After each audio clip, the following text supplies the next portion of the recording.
პირველ რიგში ჩემთვის ეს ყველაფერი ნიშნავს იმას, რომ სისტემა არსებითად არ შეცვლილა და საპოლიციო განყოფილებებში სისტემა პრაქტიკულად უცვლელია. რაღაცეებში შესაძლოა იყოს რაღაც პოზიტიური ცვლილება, ან უფრო ნეგატიური ზოგიერთ შემთხვევაში.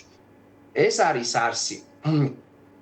ვიზუალიზაცია არის უბრალოდ რაღაცნაირად დასაბუთება ხოლმე ამ ყველაფრის, როგორც ვთქვათ, სხვა შემთხვევებში მომხდარა, მაგრამ ჩვენ ხომ ეს ყველაფერი ვიცით ახლა ამ ვიდეო კადრებმა პირადად თქვენ რაც როგორც ჟურნალისტს რამე მოგცათ ახალი. ჩვენ ნახეთ პირდაპირ ეთერში ყველაფერი აქტიების დაშლის პროცესში.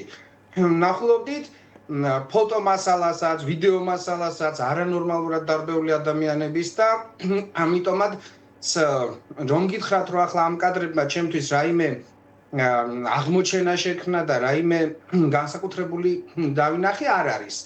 მე ამას ვადევნებ უკვე ეს წლებია თვალს ყველა ჩვენგანი ადევნებს და ასე შემდეგ. ხანდაზმულობას მე ერთ შემთხვევაში მაგალითად მივიღებდი არგუმენტს ხანდაზმულობასთან დაკავშირებით, ხელისუფლების არგუმენტს, რომ არ ხედავდი რომ ხელისუფლება ყოველ წამში ატრიალებს კადრებს და მსჯელობს იმ საკითხებზე, რაც ბევრად დიდი ხნის წინ მოხდა სხვა მმართველობის პერიოდში.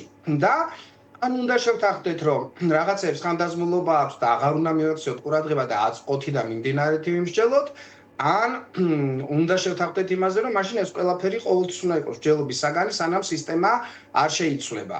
მაგრამ აი ეს ორმაგი დამოკიდებულება, რომ თუ ახლა რომ რაღაც კადრები გამოვიდეს კიდევ, თქვათ, რაღაცა ძველი, რაღაცა დაარქივებული წინამმართველობის დროს, თქვენ როგორ ფიქრობთ, სახელმწიფო არხები დადგებიან და ეტყვიან, ეს ხო ძველია და აღარ გამოიყენებენ იმის დასადასტურებლად თუ საჩვენებლად, რომ აი რასთან მქონდა ადრე საქმე. ამიტომ ეს მიდგომები, აი ყველაზე სამწუხარო რაც არის ხოლმე, არის ეს ორმაგი სტანდარტი ხელისუფლების, რომ მათ რაც ეხებათ, იქ ყველაფერი უნდა იყოს ლამაზად გამოჩენილი, ასე ვთქვათ და ლამაზად შეფუთული, რაც ეხება სხვას, ის პირიქით, იმას არც ხანდაზმულობა არ აქვს.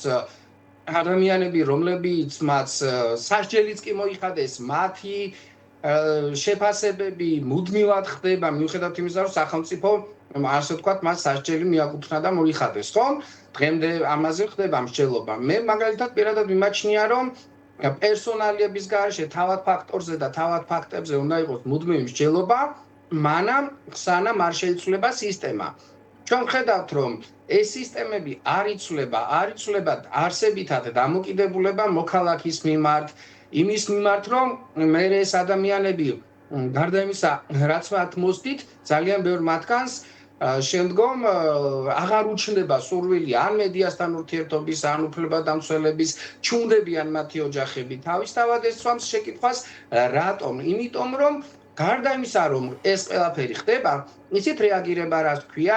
ეს კარგი, თქვა ამ შემთხვევაში და მივიღებ ამ არგუმენტს, რომ რეაგირება მოხდა. უცნაურია რომ 4 წლის მერე, მაგრამ კარგით, დღევანდელი დღისთვის მოცემულობა არის ასეთი, რომ ის რაც გავრცელდა, იმაზე რეაგირება მოხდა. კი ბატონო, მაგრამ ყველა სხვა შემთხვევაში რატომ არ მოხდა ამაზე სათანადო რეაგირება? რატომ არ არის აღმოჩენილი ის ადამიანები, ვინც ჩვენი ახალგაზრდები არანორმალურად დაასახიჩრა? მე მინახავთ დასახიჩრებები და რა ვიცი ახლა ვინ ვთქვათ მედიკოსი თუ მისცემს კვალიფიკაციაში რაიმე განსხვავებას, რაც ჩვენ ადრე გვინახავს და რასაც მთელი ბოლო წლებია ვადევნებ თვალყურს.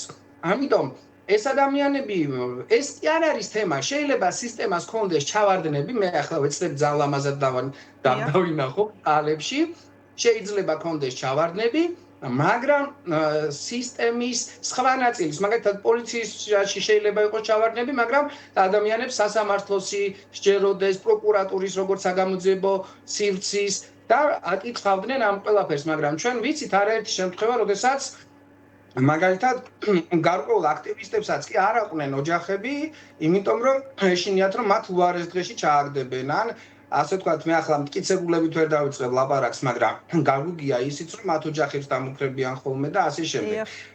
უფრო მეტი და მძიმე პრობლემა ის კი არ არის, რაც ამ კადრებში ვნახეთ, რაც ამ ყველაფერს მერე მოხდება ხოლმე ქვეყანაში და ადამიანები ჩუმდებიან, იმიტომ რომ იმისი ეშინიათ, რომ ეს ყველაფერი როგორც მათ ასახიჩრებენ, არაფერი ამასთან შედარებით რაც შეიძლება მათ მოსდიოდეთ ან მათთვის ძვირფას ადამიანებს.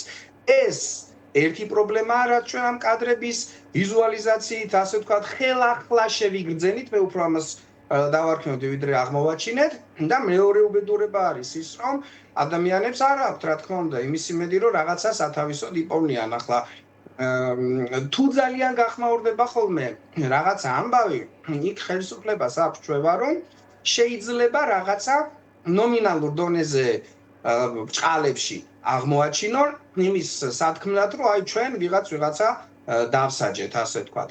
პრინციპი არც უფრო მეტსაც გეტყვით, სასჯელიც კი არ არის პრინციპი. პრინციპი არის სისტემის დამოკიდებულება მოქალაქეებთან.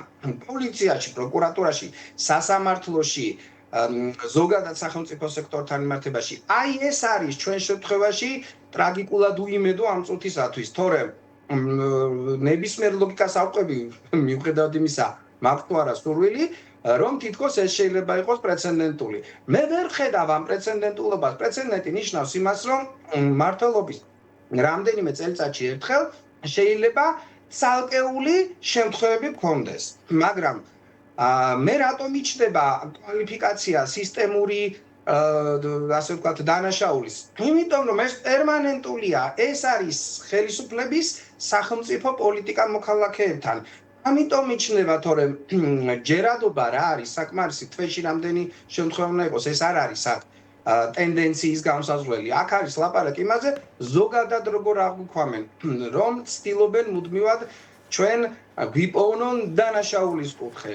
ანუ როგორც კი ეს უჩნდებათ, მე ამ ყველაფერს მოყვება ადამიანების დევნა.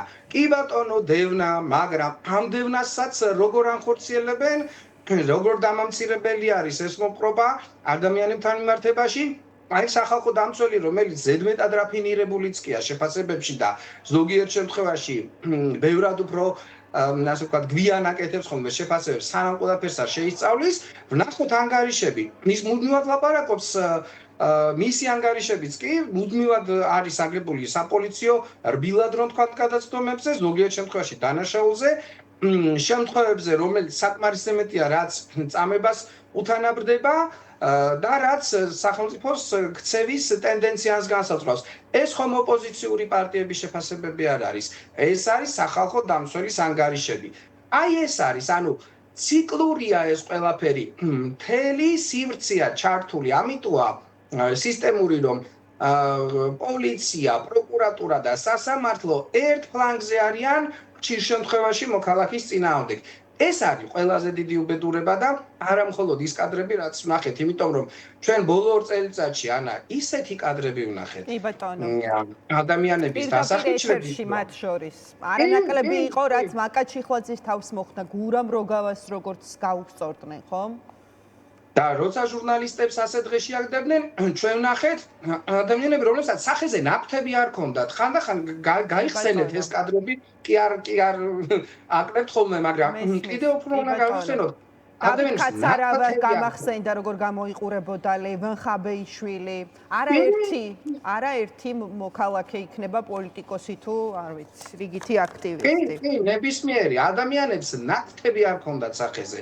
მე ასეთი შემთხვევები არ ვიცი, საშინელი დასანახი იყო და ახლა ეს ყველაფერი არაფერი იყო, ეს კადრები არაფერია იმასთან შედარებით, რასაც ჩვენ თვალი შევაჩვიეთ. აი იმიტომ არ მოხდება რეაქცია, რომ ეთქობა აი ეს როგორც მიტინგების ასე ვთქვათ სასტიკი დაშლის შემთხვევები, თუ კი ადრე უფრო ეპიზოდური იყო, მძიმე საშინელი, ამას როგორ შეიძლება როდესმე სხვა შეფასება მიიღწეთ, მაგრამ ახლა იყო პერმანენტული. იმდენად პერმანენტული, რომ მეც და თქვენც როგორც ასე ვთქვათ ადამიანს რესპონდენტს და წამყვანს ყურადღების გამახვილებაც კი გვიჭირს ხოლმე, რომელი ერთი ვახსენოთ, აღარ ვიცით, იმიტომ რომ რაღაცას რო ვახსენებთ, რაღაცა რჩება ყურადღების მიღმა. ამ რეჟიმში ვცხოვრობთ სამწუხაროდ. კი ბატონო. ძალიან დიდი მადლობა. მადლობა არჩილ, მადლობა იმისთვის, რომ დაგვითმეთ დრო და მიიღე გადაცემაში მონაწილეობა.